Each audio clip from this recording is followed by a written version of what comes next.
Hello, good morning. तो चलिए आज हम इस वीडियो में देखने वाले हैं प्रॉफिट प्रायर टू इनकॉर्पोरेशन का एक प्रॉब्लम। इसके पहले वाले वीडियोस में हमने बेसिक कंसेप्ट देख चुके थे। जिन्होंने मेरा पहला वीडियो नहीं देखा प्लीज फर्स्ट वीडियो देख लीजिएगा, इसका बेसिक कंसेप्ट वाला, और चैनल को सब्सक्राइब करना ना भूलें। ठीक है, तो अब हम शुरू कर रहे हैं प्रॉफिट प्रायर टू इनकॉर्पोरेशन का फर्स्ट प्रॉब्लम। इसका बेसिक हमने देखा था क्या होता है इनकॉर्पोरेशन यानी रजिस्ट्रेशन। प्रायर मतलब होता है बिफोर, कि कंपनी का रजिस्ट्रेशन होने के पहले का प्रॉफिट कितना और कंपनी के रजिस्ट्रेशन होने के बाद का प्रॉफिट कितना। ये बेसिकली हमें क्या करना है इस टॉपिक में फाइंड आउट करना है। और इसको सॉल्व करने का तरीका क्या बताया था मैंने कि इसके लिए पहले कुछ रेशियोज हमें कैलकुलेट करने पड़ते हैं। क्यों कैलकुलेट करने पड़ते हैं रेशियोज?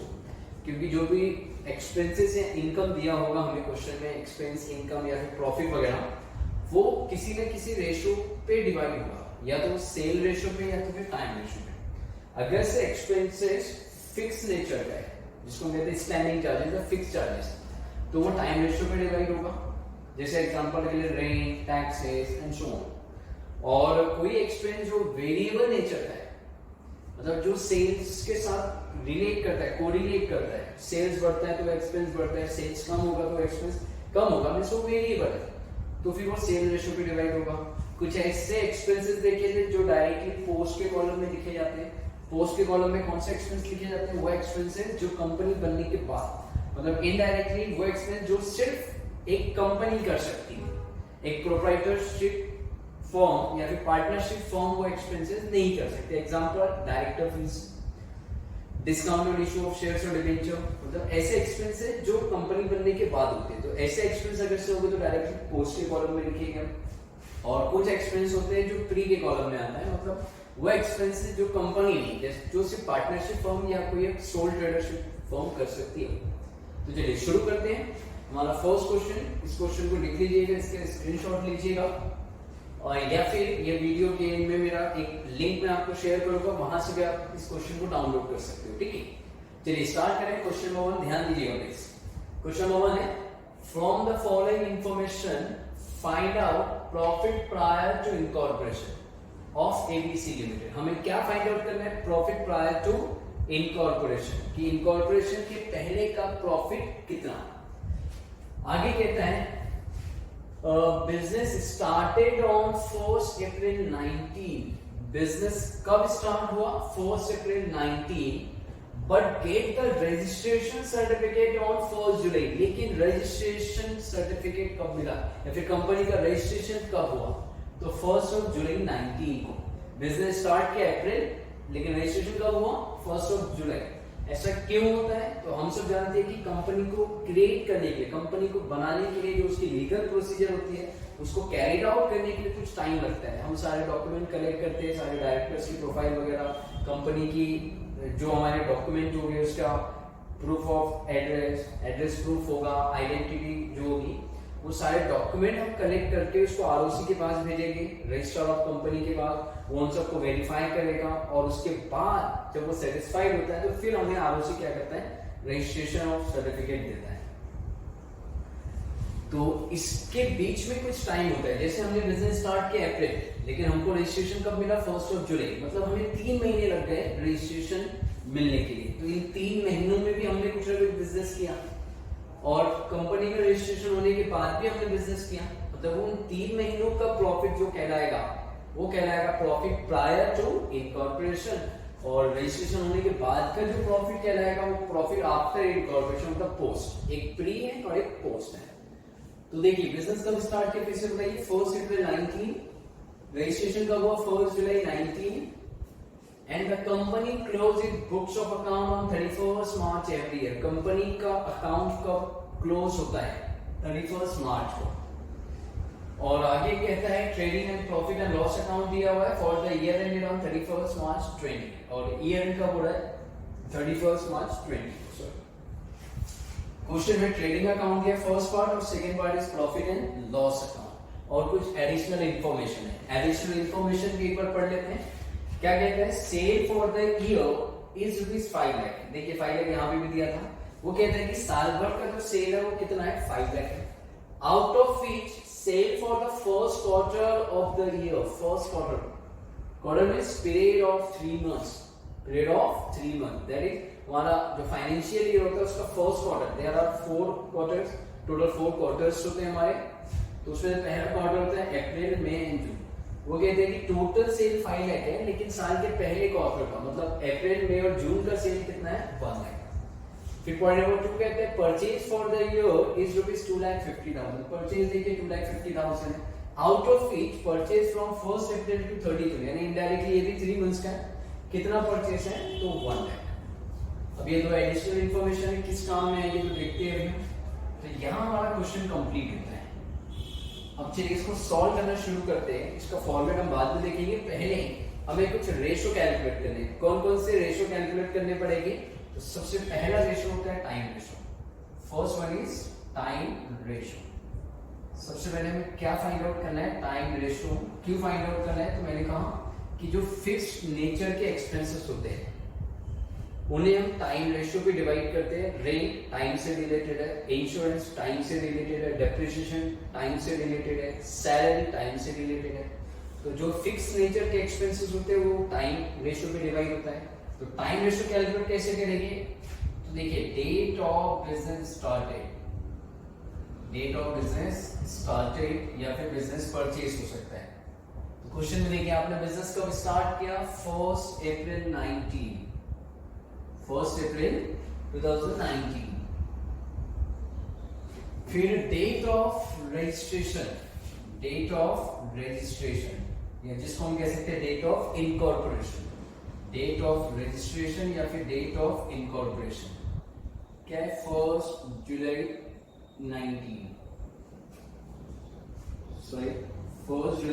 19। एंड लास्ट में आपको लिखना है date of year end, date of year end. Year end कब हो रहा है, तो 31 मार्च 20, 31 मार्च 20। क्लियर। तो ये 3 डेट आपको दिया रहेगा और कभी कभार एक और डेट देता है कंफ्यूजन के लिए, that is commencement of business. Date of commencement of business कभी दिया होगा वो यूजलेस है। जैसे एग्जांपल मानिए कि इसी क्वेश्चन में अगर से दे देता कि 1 सितंबर 19 है आपका date of commencement of business, date of commencement of business, तो वो यूजलेस रहेगा। क्लियर। चलिए तो अब देखते हैं आगे। सबसे पहले हम टाइम रेशियो निकालेंगे। तो टाइम रेशियो के लिए 3 डेट चाहिए थी हमें। कौन कौन सी डेट चाहिए, तो देखिए date of business started, date of registration और डेट ऑफ ईयर। तो ये जो ड्यूरेशन है दैट इज प्रायर, ये कौन सा ड्यूरेशन कहलाएगा, प्रायर, और ये कहलाएगा पोस्ट। ये क्या कहलाएगा, पोस्ट। ये 3 मंथ्स हो गए। कौन से 3 मंथ्स हो गए, अप्रैल, मई, जून। और पोस्ट की ऑब्वियस सी बात है कितने मंथ्स आएंगे, 9 मंथ्स आएंगे। कौन से, तो जुलाई टू मार्च, जुलाई टू मार्च, और ये अप्रैल टू जून, अप्रैल टू जून। तो प्रायर के 3 मंथ्स है, पोस्ट के 9 मंथ्स है। तो टाइम रेशियो क्या हो जाएगा हमारा, इसको 3 से डिवाइड कर देंगे, 1 और 3।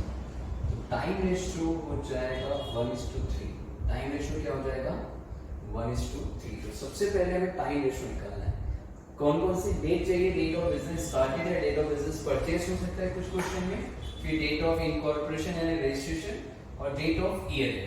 तो बिजनेस कब स्टार्ट किया, 1 अप्रैल, इनकॉर्पोरेशन कब हुआ 1 जुलाई, और ईयर एंड कब हो रहा है 31 मार्च 20। तो पहला जो प्रायर का 3 मंथ्स, पोस्ट का कितना 9 मंथ्स। तो टाइम रेशियो क्या आ चुका है 1:3।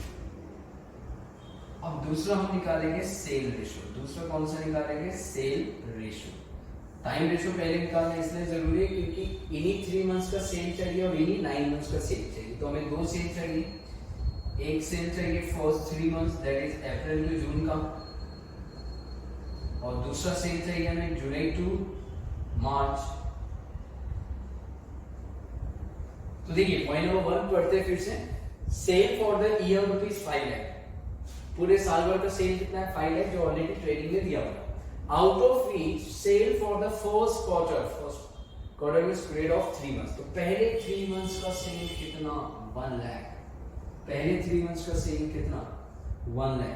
टोटल सेल कितना था 5 लाख, जिसमें से फर्स्ट 3 मंथ्स का सेल कितना है 1 लाख, मतलब रिमेनिंग सेल माना जाएगा 9 मंथ्स का। ये आपका बैलेंस है। क्या किया हमने, टोटल सेल कितना था 5 लाख था, जिसमें से फर्स्ट 3 मंथ्स का सेल कितना है 1 लाख, मतलब जो रिमेनिंग बचेगा 4 लाख वो माना जाएगा जुलाई टू मार्च, मतलब ये 3 मंथ्स का सेल है और ये 9 मंथ्स का सेल है। इसको भी अगर हम शॉर्ट करते हैं तो रेशियो हो जाएगा 1:4।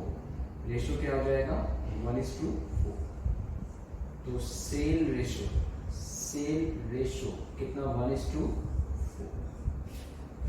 टाइम रेशियो पहले आपने निकाला, ये 3 मंथ्स तक रहा है, उसी 3 मंथ्स का सेल चाहिए, और फिर पोस्ट के 9 मंथ्स उसी 9 मंथ्स का सेल। टोटल सेल था 5 लाख, जिसमें फर्स्ट 3 मंथ्स का 1 लाख, रिमेनिंग माना जाएगा 4 लाख। तो रेशियो आ चुका है 1:4। अब थर्ड रेशियो इस क्वेश्चन में निकालना पड़ेगा, that is purchase ratio. Purchase ratio, जब परचेज रेशियो किस प्रॉब्लम में कैलकुलेट करना पड़ेगा, जिस क्वेश्चन में जिस प्रॉब्लम में आपको ये दिया होगा डिस्काउंट रिसीव। अब मुझे डिस्काउंट कब मिलता है, जब हम कोई गुड्स परचेज करते हैं, जब कोई गुड्स हम परचेज करते हैं तो जो डिस्काउंट रिसीव है वो परचेज के रेशियो में डिवाइड होगा। और परचेज भी आपको ऐसे ही चाहिए, अप्रैल टू जून का परचेज अलग चाहिए और दूसरा परचेज चाहिए जुलाई टू मार्च। जुलाई टू मार्च। तो देखिए पॉइंट नंबर 2 क्या कहता है, परचेज फॉर द ईयर ₹2,50,000।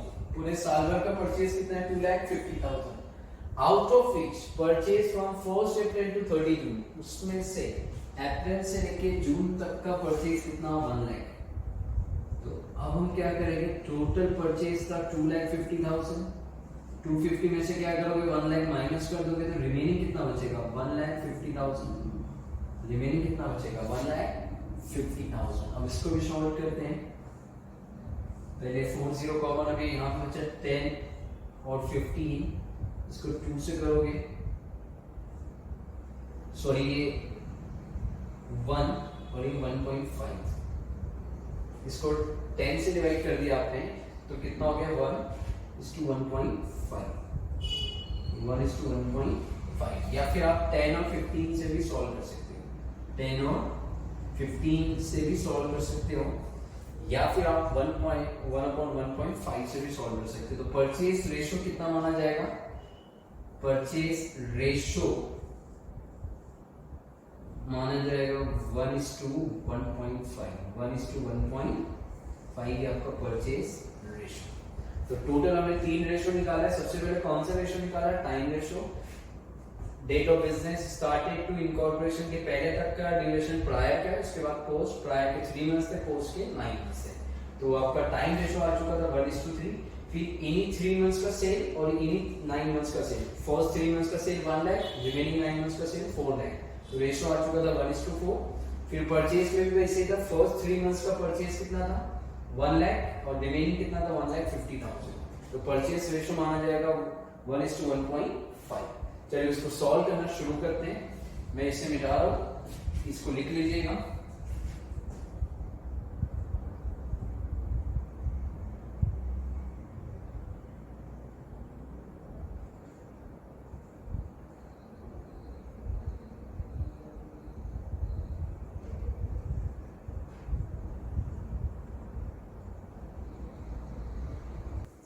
अच्छा, तो अब इसको सॉल्व करते हैं। देखिए क्वेश्चन में याद रखिएगा ट्रेडिंग एंड पीएनएल अकाउंट दोनों दिया हुआ है।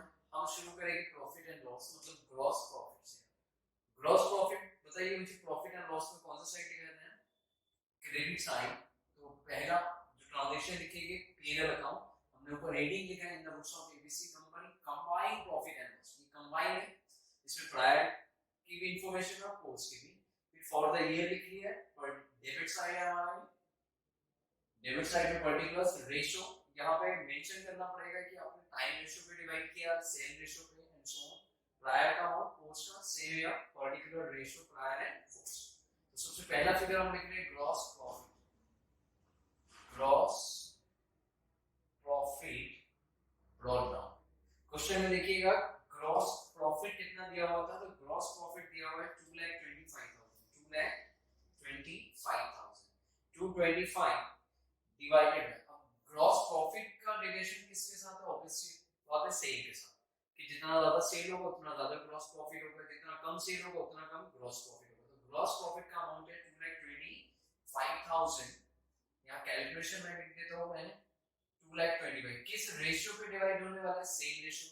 और सेल रेशियो हमने कितना निकाला था, तो सेल रेशियो था 1:4। सेल रेशियो कितना था, 1:4। और इसका एडिशन करोगे तो कितना हो जाएगा, 5। इसका एडिशन कितना हो रहा है, 5। अब हम क्या करेंगे, ग्रॉस प्रॉफिट है 2,25,000, 225 divided by 5 into 1 then into 4। तो 2,25,000 डिवाइडेड बाय 5 into 1 आंसर आता है 45,000। 45 मींस प्रायर का प्रॉफिट कितना है, ग्रॉस प्रॉफिट 45। अब रिमेनिंग जो अमाउंट बचेगा वो आपका किसका माना जाएगा, पोस्ट का माना जाएगा। कितना, 1,80,000। 1,80,000 या फिर उसको इस तरीके से भी कैलकुलेट कर सकते हो, 2,25,000 डिवाइडेड बाय 5 into 4 into 4 कितना, 1,85,000 कहां से आया, क्लियर हो चुका है इन दोनों का एडिशन। उसके बाद देखिएगा पीएनएल क्रेडिट में दिया हुआ था इंटरेस्ट रिसीव्ड ऑन इन्वेस्टमेंट। तो इंटरेस्ट रिसीव, अब इंटरेस्ट रिसीव ये सेल से रिलेटेड होता है टाइम से, तो ऑब्वियसली बात है टाइम से। हम सब जानते हैं बैंक में हमने एफडी किया, तो बैंक हमें क्या करता है, ईयर वाइज इंटरेस्ट प्रोवाइड करता है। तो इंटरेस्ट रिसीव किस रेशियो पे डिवाइड होगा, टाइम, क्योंकि इसका सेल से कोई रिलेशन नहीं, इसका टाइम से रिलेशन। हम एफडी कर सकते हो 1 ईयर के लिए, 2 इयर्स के लिए, 5 इयर्स, 10 इयर्स, ठीक है। इंटरेस्ट रिसीव का अमाउंट देखिएगा कितना है, तो इंटरेस्ट रिसीव दिया था 5,000। इंटरेस्ट रिसीव कितना, 5,000। और टाइम रेशियो कितना है आपका, तो टाइम रेशियो है 1:3। टाइम रेशियो क्या है, 1:3। इसका एडिशन कितना हो जाएगा, 4। इसका एडिशन कितना होगा, 4।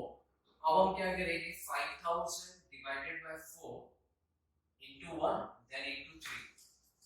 5,000 divided by 4 into 1 1250।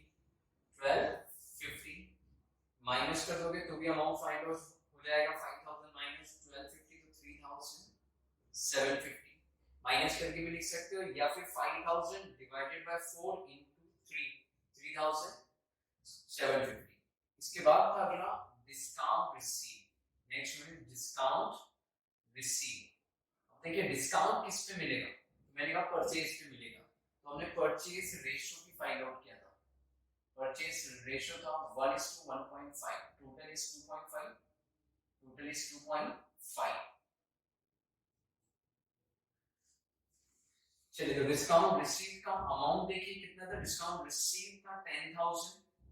Discount receive कितना था, 10,000। 10,000 को क्या करोगे, divide by 2.5 multiplied by 1 and 1.5।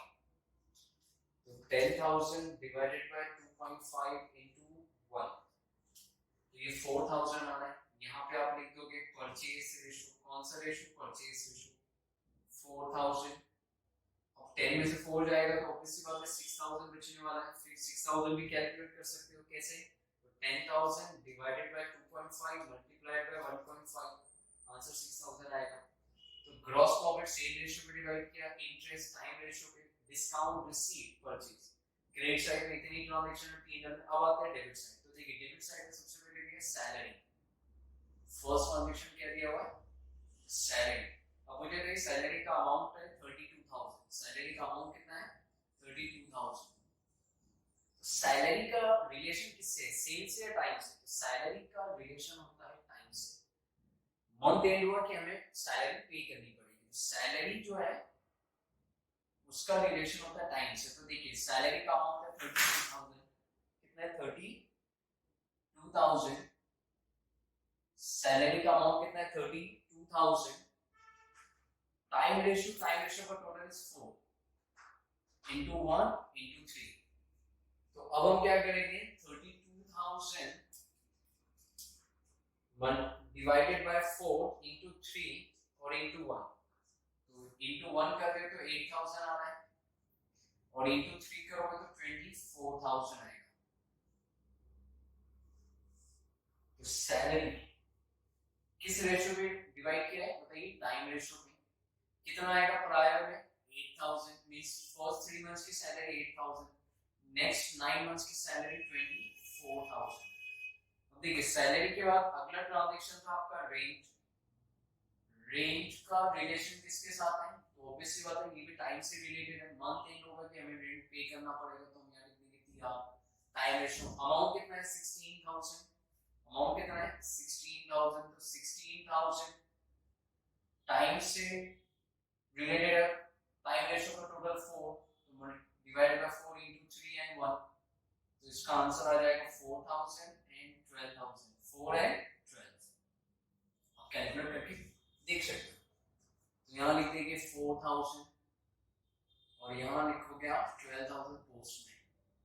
Salary time ratio, rent time ratio. अगला ट्रांजेक्शन था आपका depreciation, depreciation on assets, depreciation on assets. अब मुझे डेप्रिसिएशन भी टाइम से रिलेटेड है, इसका सेल्स से तो कोई रिलेशन है ही। आप सबको याद होगा हम डेप्रिसिएशन 6 मंथ का लगाते हैं, 1 ईयर का लगाते हैं, जितने मंथ्स यूज किए उतने मंथ्स। तो डेप्रिसिएशन किस रेशियो पे जाएगा, टाइम रेशियो। डेप्रिसिएशन का अमाउंट देखिएगा 12,000, कितना है 12,000। तो अब आप क्या करोगे 12,000 टाइम रेशियो, तो टाइम रेशियो का टोटल कितना 4 है, into 1 into 3। तो देखिए 12,000 डिवाइडेड बाय 4 into 1, तो ये 3,000 और फिर रिमेनिंग कितना हो जाएगा 9,000। रिमेनिंग कितना हो जाएगा 9,000। तो डेप्रिसिएशन 3,000 और फिर कितना 9,000। डेप्रिसिएशन के बाद है interest on loan. Interest on loan ये भी टाइम रेशियो से रिलेटेड है। इंटरेस्ट हमें हम रिसीव होता है तो वो भी मंथ वाइज होता है, पे करेंगे तो भी month wise. Interest paid on loan, interest on loan कितना है 10,000। 10,000 को क्या करोगे टाइम रेशियो, टाइम रेशियो का टोटल कितना है 4, तो 10,000 डिवाइडेड बाय 4 into 1, तो पहले में 2,500 आएगा। कैलकुलेशन आपको आई थिंक समझ चुका है कैसे करेंगे। तो 10,000 डिवाइडेड बाय 4 into 1 into 3, तो पहले में 2,500 और दूसरे में 7,500। इंटरेस्ट ऑन लोन के बाद देखिएगा अगला ट्रांजैक्शन जो आपको दिया है ऑडिट फीस। ऑडिट फीस, अब यहाँ थोड़ा सा ध्यान दीजिए, ये फिलहाल टाइम रेशियो पे जाएगी, लेकिन अगर क्वेश्चन में ऑडिटर्स फीस दिया होगा तो वो पोस्ट के कॉलम में जाएगा। फिलहाल ऑडिट फीस जो है वो टाइम रेशियो पे।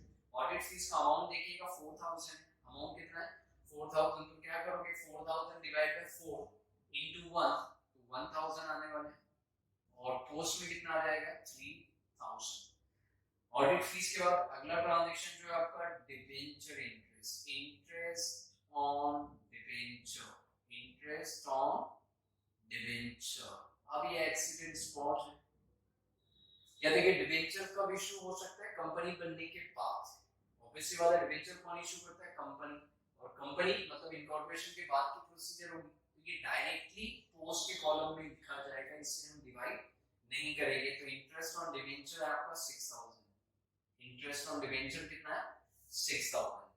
लोन का जो इंटरेस्ट है वो तो टाइम वाइज होगा, लोन कोई भी ले सकते हैं, प्रोप्राइटरशिप कंसर्न होगी वो भी ले सकता है, पार्टनरशिप फॉर्म है वो भी ले सकती है, कंपनी को भी। लेकिन डिबेंचर कौन इशू कर सकता है, ओनली कंपनी, इससे डायरेक्टली पोस्ट के कॉलम। इंटरेस्ट ऑन डिबेंचर के बाद देखिएगा अगला दिया हुआ है preliminary expenses. Preliminary expenses return of, ये क्या होता है, तो कंपनी को बनाने का खर्चा इनडायरेक्टली जब कंपनी बनती है अंडर प्रोसेस होती है तो उस टाइम में जो एक्सपेंसेस होते हैं दैट इज प्रिलिमिनरी। ये भी प्योरली कंपनी से रिलेटेड है। कौन से कॉलम में लिखेंगे पोस्ट के कॉलम में। कितना है प्रिलिमिनरी एक्सपेंसेस, तो 3,000। कितना है 3,000। ये दो ऐसे एक्सपेंस है जो प्योरली कंपनी कर सकती है, सोल ट्रेडरशिप या पार्टनरशिप नहीं। मतलब ये कंपनी, ये एक्सपेंसेस कंपनी के इनकॉर्पोरेशन के बाद के। अगला देखिएगा तो बैड डेट्स है। अब ध्यान दीजिए बैड डेट्स जो है इसका रिलेशन किसके साथ होता है, सेल्स के साथ। ये सेल से रिलेट करता है, जितना ज्यादा सेल होगा उतना चांसेस है कि कस्टमर आपका पैसे लूट पाए, जितना कम सेल होगा उतना कम पैसे लूटने वाले हैं। तो बैड डेट्स सेल से रिलेटेड। बैड डेट्स का अमाउंट देखिए 10,000। बैड डेट्स का अमाउंट कितना है 10,000। अब हमें क्या करना है, बैड डेट्स सेल से रिलेटेड। सेल रेशियो का टोटल करिएगा 5 आता है into 1 and into 4, तो पहले में 2,000 आ जाएगा और दूसरे में कितना आ जाएगा 8,000। तो बैड डेट्स अगर सेल से रिलेटेड है मतलब सेल रेशियो में डिवाइड होगा, सेल रेशियो 1:4, टोटल कितना 5, तो क्या करोगे 10,000 divide by 5 multiplied by 1 and 4 कितना आ चुका है 2000 एंड 8000 प्रायर में 2000 एंड पोस्ट में 8000 क्लियर। बैड डेट्स के बाद देखिए अगला ट्रांजैक्शन है provision for tax, provision for tax दूसरा एक्सीडेंट स्पॉट। अब मुझे देखिए प्रोविजन फॉर टैक्स, प्रोविजन किस पे टैक्स इनडायरेक्टली किस पे दिया जाता है प्रॉफिट पे, और प्रोविजन कब बनाई जाती है at the end of year. हम प्रोविजन कब बनाते हैं eight the end of year, इतना शायद हमें टैक्स देना पड़ सकता है।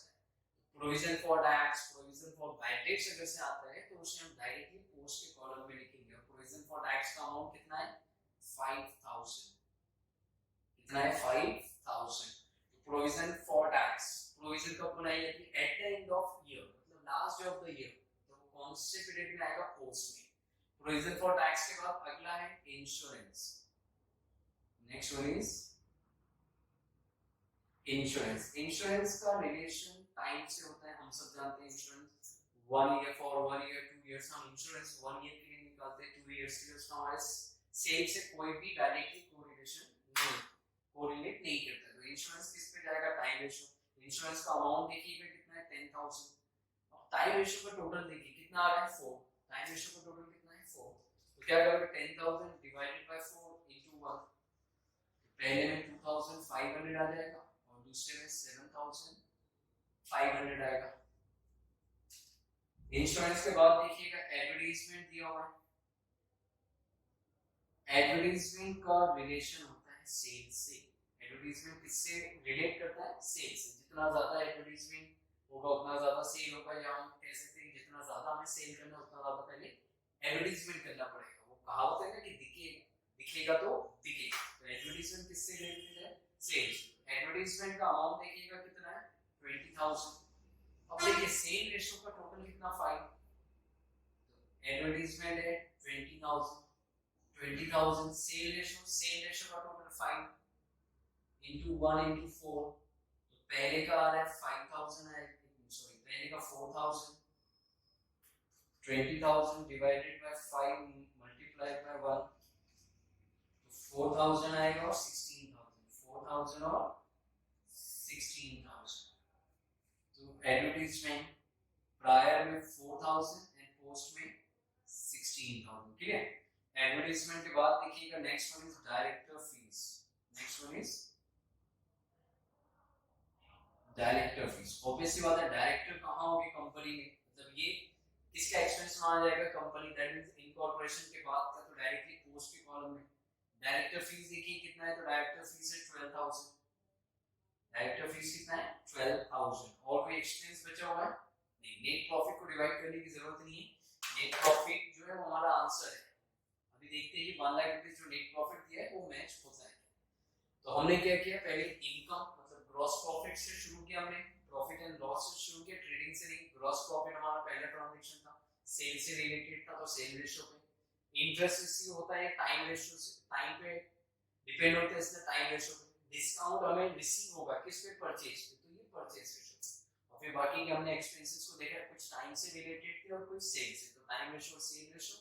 और कुछ हमने लिखा है डायरेक्टली पोस्ट के कॉलम में जो प्योरली कंपनी के एक्सपेंस होते हैं। चलिए अब हम इसको क्लोज करते हैं, पहले टोटल करेंगे प्रायर के कॉलम का, प्रायर क्रेडिट और प्रायर डेबिट।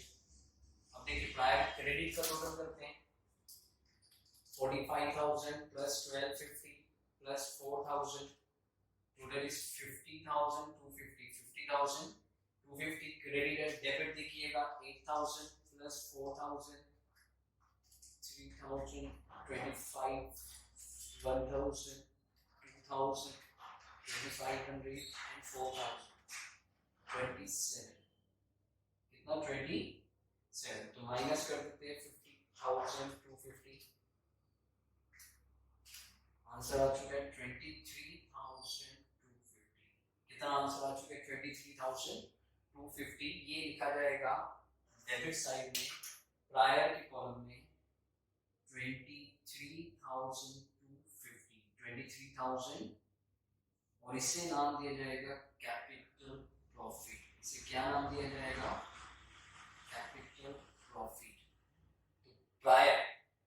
इनकॉर्पोरेशन के पहले का जो प्रॉफिट है वो कैपिटल प्रॉफिट, अगर से लॉस होता है तो कैपिटल लॉस माना जाएगा, करेक्ट। इसको बैलेंस शीट में लिखा जाएगा लायबिलिटी साइन, क्या नाम से, कैपिटल प्रॉफिट के नाम से, कैपिटल रिजर्व।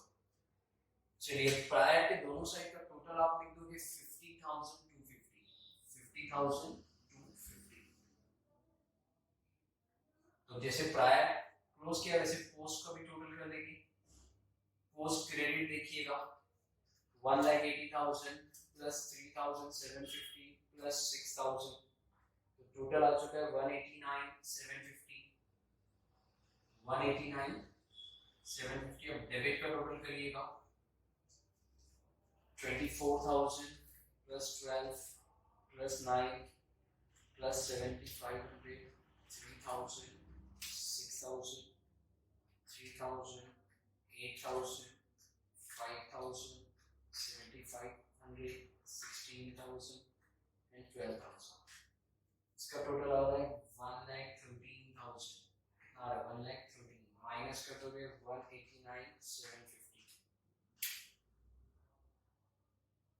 76,750। कितना आ चुका डिफरेंस 76,750। ये भी डेबिट साइड में आएगा, डेबिट का टोटल का 76,750। इसे माना जाएगा, इसे नाम दिया जाएगा रेवेन्यू प्रॉफिट। इसे क्या नाम दिया जाएगा, रेवेन्यू प्रॉफिट। प्रायर का हो तो कैपिटल प्रॉफिट, पोस्ट का हो तो रेवेन्यू। और दोनों साइड का टोटल आप लिख दीजिएगा 189,750, 189,750। अब देखिए क्वेश्चन में जो नेट प्रॉफिट दिया था वो इन दोनों का एडिशन आना चाहिए, 23,250 प्लस 76,750, इन दोनों का एडिशन आता है 1 लाख। तो आपने जो सॉल्व किया है वो करेक्ट आंसर है। आपने नेट प्रॉफिट को क्या किया, दो पार्ट्स में डिवाइड कर दिया है, इनकॉर्पोरेशन के पहले का कैपिटल प्रॉफिट, इनकॉर्पोरेशन के बाद का रेवेन्यू प्रॉफिट। उम्मीद करता हूं आप सबको ये प्रॉब्लम समझा होगा। इसके अलावा भी कोई डाउट्स वगैरह अगर से रहे तो आप कमेंट में लिख सकते हो, उसका आंसर आपको मिल जाएगा। प्लीज नोट डाउन कर लीजिएगा और चैनल को सब्सक्राइब